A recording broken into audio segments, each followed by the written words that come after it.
Good morning students. आज हम अर्थशास्त्र विषय में अर्थशास्त्र विषय की जो एक आधुनिक संकल्पना है उसके सामान्य परिचय का अध्ययन करेंगे। इससे पहले मैं आपको बताना हूँ कि हमने लास्ट वीडियो में आर्थिक क्षेत्र के आधार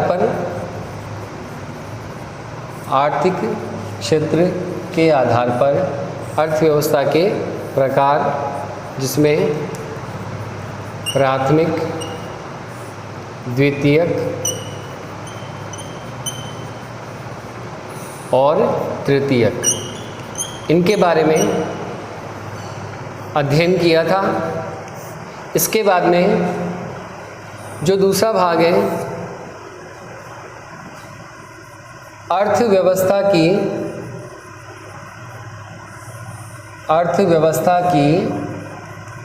कार्य प्रणाली।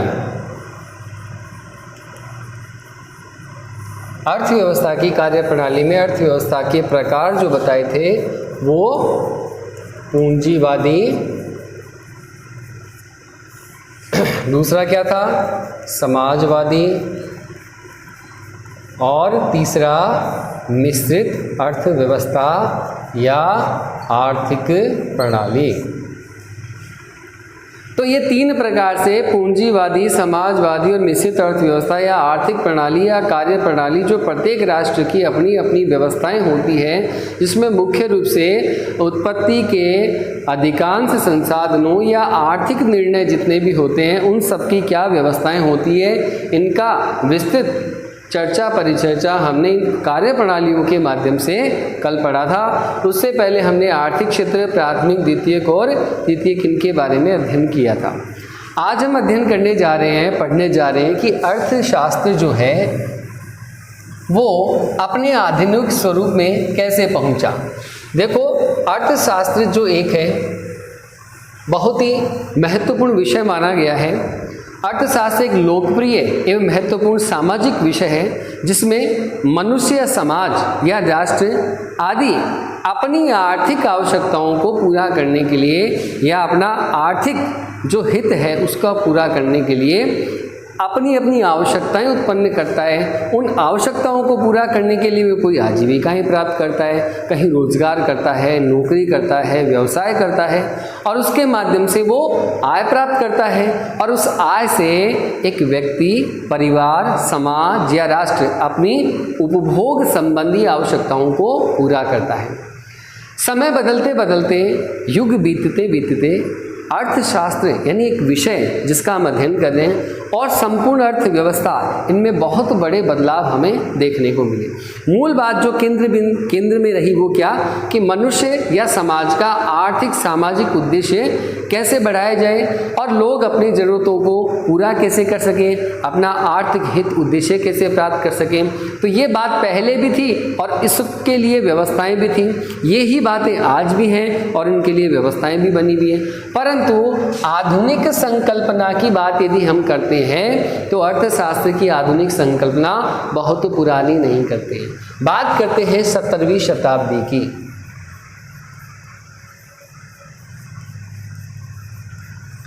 सत्रहवीं शताब्दी में एक महान और प्रसिद्ध अर्थशास्त्री हुए।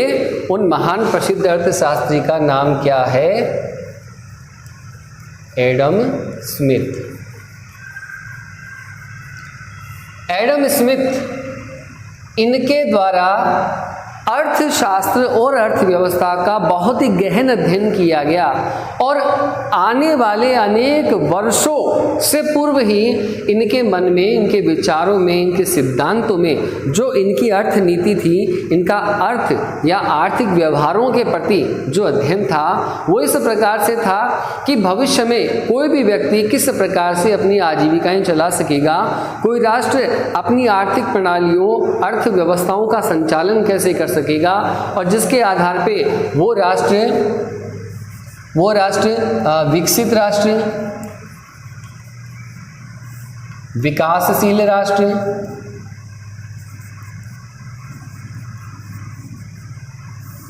या पिछड़ा हुआ राष्ट्र कैसे कहलाएगा। तो उसमें कहीं ना कहीं आर्थिक व्यवहारों के मानक तय किए गए, और वो मानक किस प्रकार से बन गए हैं, उनमें कहीं ना कहीं प्राकृतिक संसाधनों की बहुत बड़ी भूमिका इन्होंने 17वीं शताब्दी में महान अर्थशास्त्री एडम स्मिथ के द्वारा बताई गई। इनकी एक प्रसिद्ध पुस्तक का प्रकाशन हुआ था सन 1776 ईस्वी में। कब? सन 1776 ईस्वी में इनकी प्रसिद्ध पुस्तक, अब वो प्रसिद्ध पुस्तक जिसका प्रकाशन इन्होंने किया, अब पुस्तक का मतलब कि इन्होंने अपने जो आर्थिक व्यवहारों के प्रति इनके सिद्धांत थे, विचार थे, इनका जो रिसर्च शोध था, इनका गहन अध्ययन था, उनको उन्होंने अपनी पुस्तक के माध्यम से संपूर्ण आर्थिक जगत के सामने प्रस्तुत किया। और इस पुस्तक का नाम इन्होंने रखा राष्ट्रों के धन के स्वरूप एवं कारणों की खोज।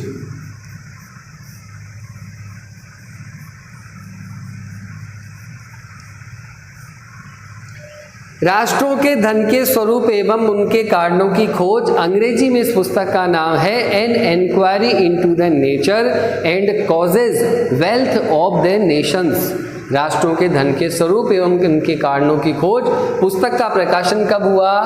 पुस्तक का प्रकाशन सन 1700 ईस्वी में 1776 ईस्वी में किया गया। और इस पुस्तक के आने के बाद में संपूर्ण अर्थशास्त्रीय जगत में एक बहुत बड़ा बदलाव देखने को मिला, और दुनिया में उस समय के जो विकासशील से विकसित अवस्थाओं की ओर जाने वाले राष्ट्र थे, आपको बताना चाहूँगा कि उस 17वीं शताब्दी में भारत भी एक विशाल साम्राज्य था, और भारत की जो धन धान्य व्यवस्था थी, भारत को सोने की चिड़िया का जो राष्ट्र कहा जाता था, वो भी स्थितियाँ थी। परंतु कई आधुनिक उस समय की तकनीक, औद्योगिक स्थितियाँ वो भारत के पास में उस समय उतनी नहीं थी जितनी उस समय के कुछ विकसित राष्ट्रों के पास में प्राप्त हो गई थी।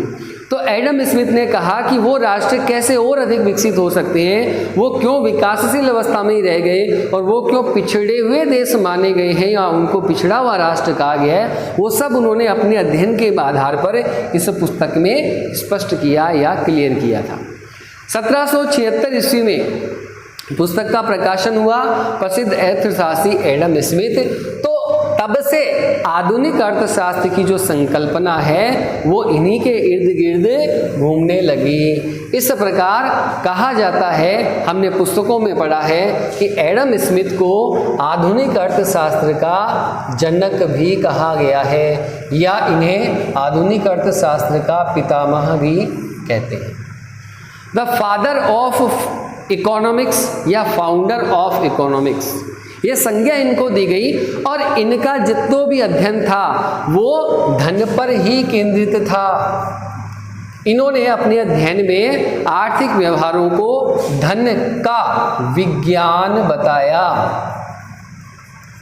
इसलिए कहा जाता है कि अर्थशास्त्र में एडम स्मिथ का जो अर्थशास्त्र के प्रति व्यवहार और विचार था, जो अध्ययन था, वो एक धन का विज्ञान उन्होंने बताते हुए उसका अध्ययन किया था। इसलिए अर्थशास्त्र में एडम स्मिथ को जनक भी कहा जाता है और पितामह भी कहा जाता है। फिर सने सने धीरे धीरे राष्ट्रीय अर्थशास्त्रीय व्यवस्थाओं में, अर्थशास्त्र विषयों में, उनके बिंदुओं में बदलाव होता गया। और कुछ यदि बात करें कि आधुनिक स्वरूप में अर्थशास्त्र शब्द जो है, ध्यान से देखना, अर्थशास्त्र जो शब्द है, इकोनॉमिक्स,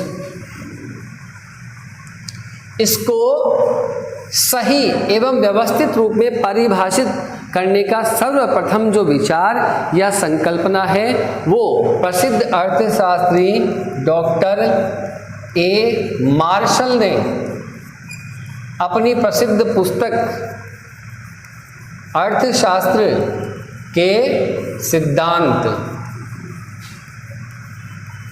अर्थशास्त्र के सिद्धांत द प्रिंसिपल ऑफ इकोनॉमिक्स नामक पुस्तक में अर्थशास्त्र के बारे में, अर्थशास्त्र की जो आधुनिक विचारधारा है, आधुनिक विचारधारा का मतलब क्या है, जिसमें मनुष्य एवं समाज अपनी आवश्यकताओं को पूरा करने का जब प्रयास करता है तो उस आधुनिक स्थिति में सबसे बड़ी उसके सामने समस्या क्या है? सबसे बड़ी समस्या है कि संसाधन जो हैं वर्तमान में वो क्या है? सीमित हैं। और मनुष्य या समाज की जो आवश्यकता है वो क्या है? वो असीमित है।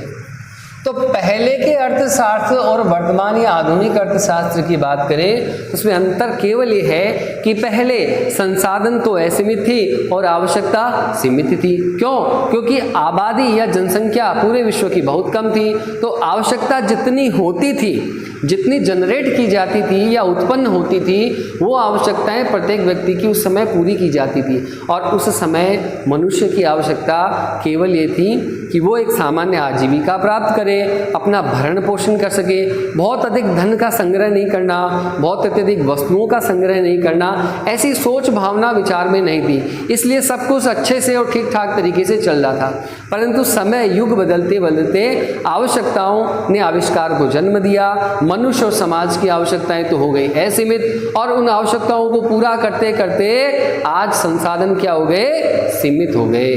तो इसलिए इन संसाधनों की असीमितता और आवश्यकता की असीमितता के प्रयोग का जब हम अध्ययन अर्थशास्त्र नामक विषय से कर रहे हैं तो इसमें आधुनिक स्थिति की चर्चा करनी बहुत आवश्यक है। तो आधुनिक स्वरूप में पहले हमने बात की एडम स्मिथ के बारे में, दूसरी मैं बात कर रहा हूँ डॉक्टर अल्फ्रेड मार्शल के बारे में। 1890 में इस पुस्तक का प्रकाशन हुआ था। 1890 ईस्वी में इस पुस्तक का प्रकाशन किया गया था और पुस्तक के माध्यम से सबसे पहले अर्थशास्त्र का जो आधुनिक परिचय है, विचार है, जो आधुनिक शब्द की स्थिति है, वो अल्फ्रेड मार्शल ने इस पुस्तक के माध्यम से हम सबको बताई।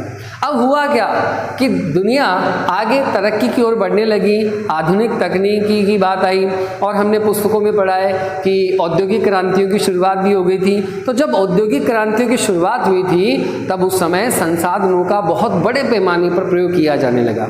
हर एक राष्ट्र में अपने आप को विकसित राष्ट्र बनाने की होड़ सी मचने लगी। हर एक राष्ट्र अपना वर्चस्व संपूर्ण दुनिया में रखना चाहता था और इसके लिए उसने उत्पादन बढ़ाना शुरू किया, अपने यहाँ पे वस्तुओं को बहुत बड़े पैमाने पर संग्रहित करना शुरू किया। किसी भी प्रकार से उनकी लागत कैसे कम हो ताकि उनके द्वारा उत्पादित वस्तु दुनिया के विशालतम बाजार में बिक सके। तो अन्य जो छोटे राष्ट्र वो उनसे यहाँ वस्तुएं क्रय करने के लिए मजबूर हो गए।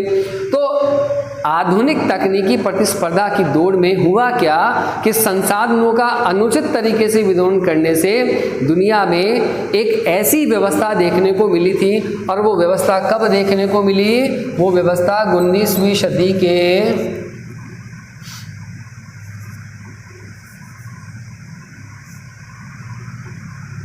सदी के लगभग 20 वर्ष के पश्चात माना गया है, 20 वर्ष के पश्चात अनुमानित 1929 का जब वर्ष आया तब उस 1929 में जो आधुनिक अर्थशास्त्र की हम बात कर रहे हैं उसकी सबसे मुख्य जो संकल्पना बताई गई वो 1929-30 में उत्पन्न दुनिया की आर्थिक महामंदी, इसने अपने पांव धीरे धीरे पसारने शुरू कर लिए।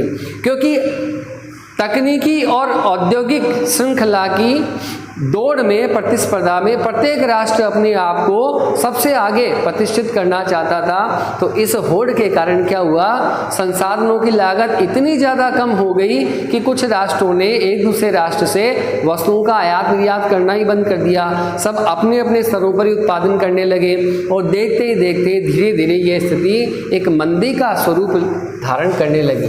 मंदी शब्द का मतलब होता है कि अर्थव्यवस्था में एक ऐसी अवस्था या एक ऐसी स्थिति जिसमें वस्तुओं एवं सेवाओं के उत्पादन की स्थिति निरंतर घटती जाती है और रोजगार में भी बहुत कमी आती है। इसे मंदी कहते हैं।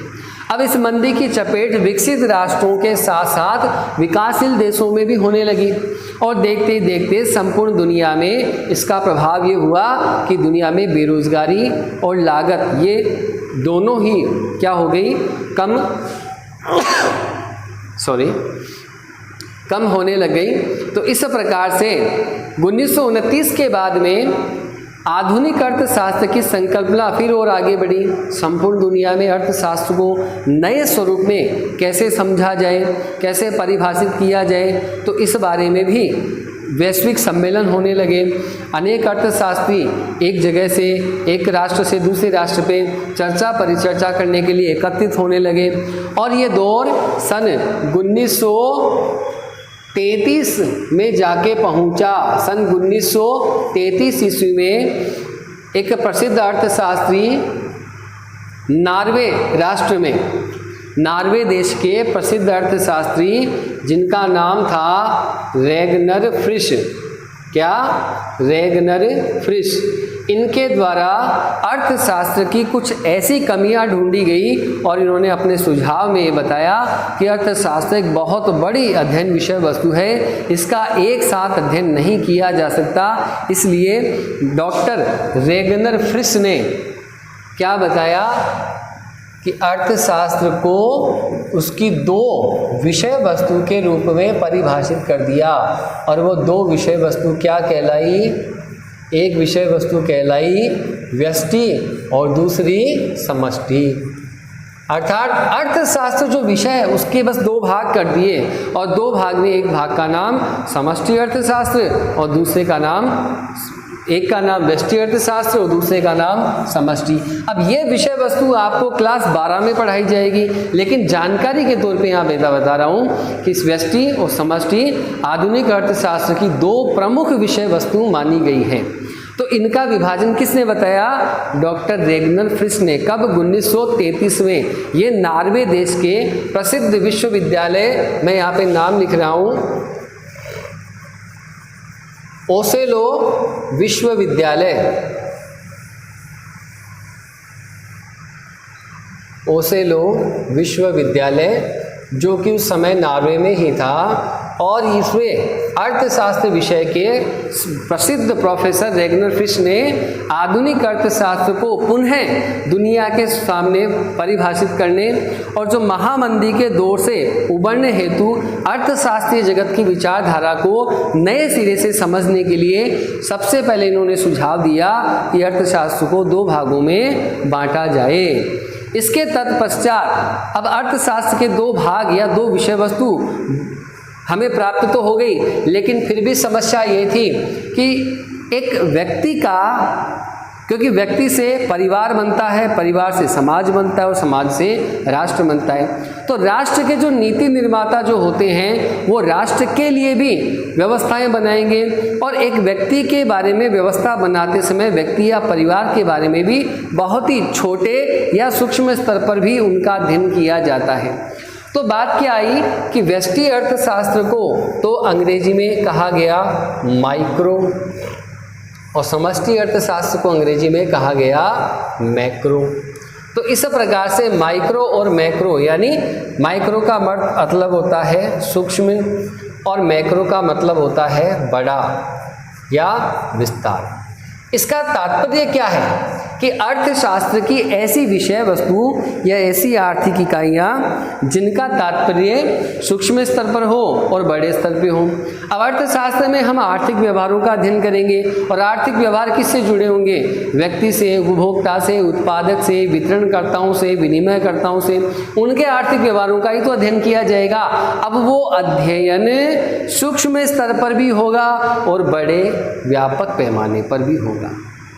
एक व्यक्ति का उपभोग, एक व्यक्ति का उत्पादन, एक व्यक्ति के लिए बाजार और संपूर्ण व्यक्तियों के लिए बाजार, संपूर्ण उत्पादकों के द्वारा उत्पादन, तो ये सब मिला के किस में आई, अर्थशास्त्र, और इसमें व्यष्टि और समष्टि के अंतर्गत। बात यही नहीं रुकी, इसके पश्चात क्या हुआ, सन 1936 में, सन 1936 ईस्वी में प्रसिद्ध अर्थशास्त्री J.M. किन्स, इनका पूरा नाम है जॉन मैनार्ड किन्स, इनके द्वारा ये कहा गया कि सूक्ष्म स्तर पे हम अध्ययन कर लेंगे, लेकिन हमें देश की अर्थव्यवस्था को व्यापक या बड़े पैमाने पर परिभाषित करना बहुत ज़रूरी है। इसके लिए राष्ट्र को होने वाली आय, राष्ट्र की बैंकिंग व्यवस्था, कुल रोजगार, कुल उत्पादन, राष्ट्र की कुल बचत, इन सब को कैसे समझा जा सके, इसके लिए इन्होंने अपनी एक प्रसिद्ध पुस्तक की रचना की, उसका प्रकाशन किया। उस पुस्तक का नाम था आय एवं रोजगार की अवधारणा, और पुस्तक का प्रकाशन कब किया गया? 1936 में। किसके द्वारा? J.M. किन्स के द्वारा। तो इस 1936 ईस्वी के बाद में और तब से लेकर अब तक जो अर्थशास्त्र का स्वरूप हम पढ़ रहे हैं वो आधुनिक अर्थशास्त्र कहलाता है। अर्थात 17वीं शताब्दी में महान अर्थशास्त्री एडम स्मिथ जिनको अर्थशास्त्र जगत में अर्थशास्त्र के जनक या पितामह की संज्ञा दी गई।